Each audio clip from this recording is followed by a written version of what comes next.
Well, here now to talk more about today's big development ahead of New Hampshire as Republican U.S. Congressional candidate Kate Monroe and Democratic strategist Fred Hicks. So first, let's talk about this decision by Ron DeSantis. DeSantis kind of sold himself as a Trump-like candidate, without all the baggage, though, an alternative for Trump supporters. So do you think this decision was almost inevitable in the sense that they were too similar, or do you think it was too premature? Let's start with you, Ron. So to me, this was fairly inevitable. When you look at the campaign that Ron DeSantis waged, it was to be Trump-light or to the right of Trump.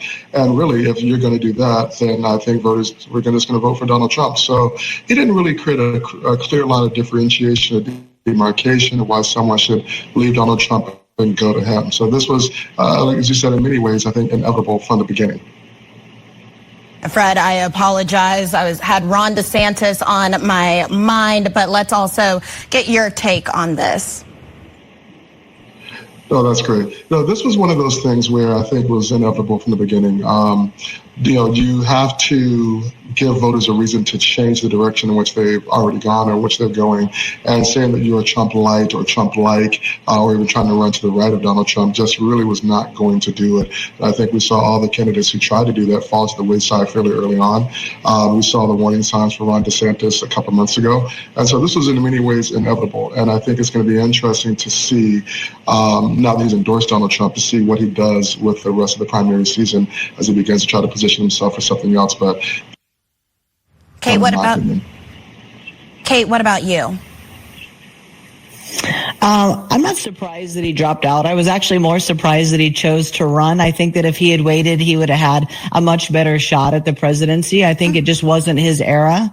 I'm actually more concerned, not that he dropped out. I'm more concerned that Haley is still in. As a Marine Corps veteran, as someone running for Congress who helps veterans every single day, she's a lot of a Trojan horse. You know, if you look at it, I think the military-industrial complex would love to have somebody like Nikki Haley because she's a bit of a warmonger. And we were never more safer than we were under Trump. So with Ron DeSantis out and it's down to Nikki Haley and Trump, I hope that people lean Trump's direction and that they will be a far more safe with their families. We will get the border closed again. These wars across the world will absolutely shut down. So we need to focus on it getting down to a two-person race, not between Nikki Haley and Donald Trump, but between Donald Trump and Joe Biden rolling into the general election.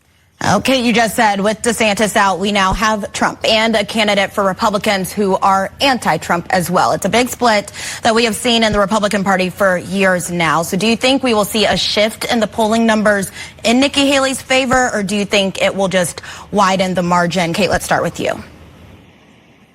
I think it's not going to go toward Haley. I think anybody who was leaning toward Ron DeSantis, I think all of those people are going to shift directly over to Donald Trump. I do think he will come out the victor in New Hampshire. I do agree there's a long road ahead for both candidates, but I do think that Trump is going to come out the victor and, you know, in part to scooping up the vacuum left behind by Ron DeSantis. And Fred, your take?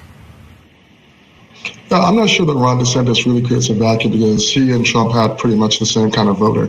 Now, for years now, we've said that Donald Trump really only has about 25 to 30% of the Republican voter base as loyalists to him.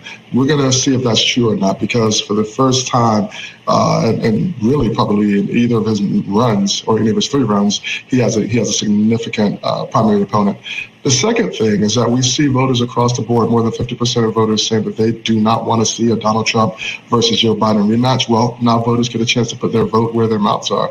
And if they really believe what they're saying to the pollsters, then we'll see Nikki Haley pick up support and steam. But this right now gives us a real good this will be a really good indicator of where the Republican Party is and where it's going. Is it stuck in 2020 and 2016, or is it looking forward? And I think this is going to be really interesting for us as we look at the rest of this year to see what happens. Right, you mentioned Nikki Haley picking up steam. Nikki Haley has touted herself as a younger, fresh female candidate who's more in touch with the average American. So do you think she's doing a good job selling those distinctive qualities enough, and especially to those younger voters? Let's start with you, Fred. Well, we'll see on Tuesday if she's able to do that. But I will tell you, as a Democrat, I believe that she presents a far more formidable challenge to Joe Biden than Donald Trump does. We've seen Donald Trump versus Joe Biden played out in 2020. We saw in places across the country in 2022 that Donald Trump is a great GOTV that has got the vote tool and fundraising tool for Democrats.